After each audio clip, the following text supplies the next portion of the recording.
Hey Life Center, Tyler here, and I just want to take a moment as we prepare as a nation for Election Day. And I know obviously this year has been so unique. So many people have already mailed in their votes and cast their ballots. But I think it's an important time for us as a church, as a community of Jesus followers, to pray.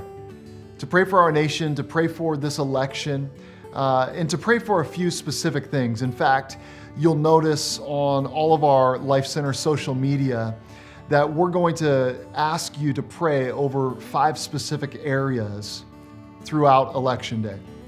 And what I'm inviting you to do along with me is I'm going to be taking time each hour during that day to pray over one of these 5 areas. Let me share these 5 areas with you. Number 1 is I want to encourage us to pray for unity in the church.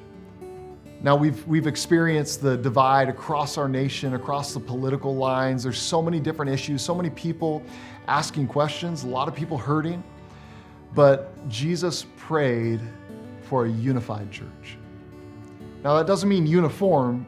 Understand, it means unified. So I'm going to ask, will you join me in praying for a unified church? Second, we're going to pray for wisdom for those who are in charge.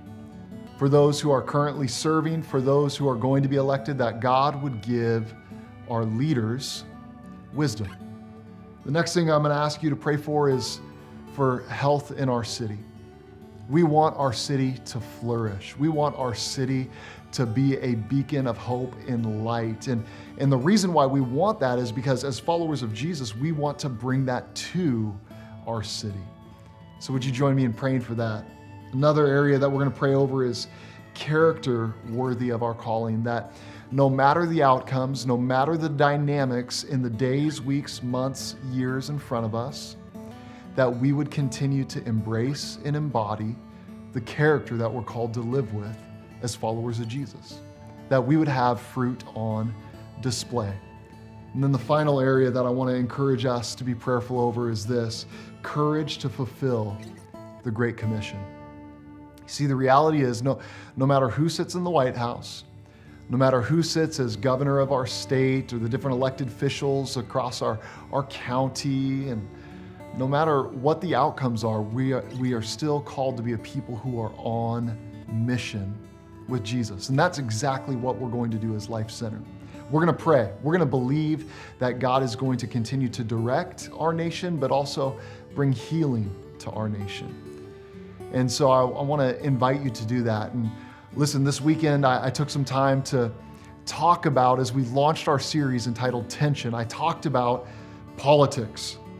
And my guess is if you saw it, you felt some of the tension. And if you didn't yet watch the message, do me a favor, jump on YouTube and watch the message. Talked about some important things. And ultimately we focused in on what does Jesus have to say about this area, and how do we live faithful as followers of Jesus in this area. So thank you for being an incredible church. Listen, as your pastor, I love you and I'm thankful for you.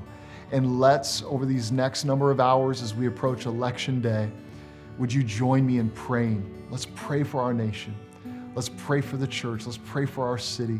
Let's pray for our leaders. Let's live out this Great Commission. Let's pray that our character would reflect the very attributes that Jesus desires us to live out and to display. Because listen, we still got a mission in front of us. Still a lot of people who don't yet know Jesus. And until then, we can't stop with the work He's calling us to do. Thanks so much. We'll see you soon. God bless.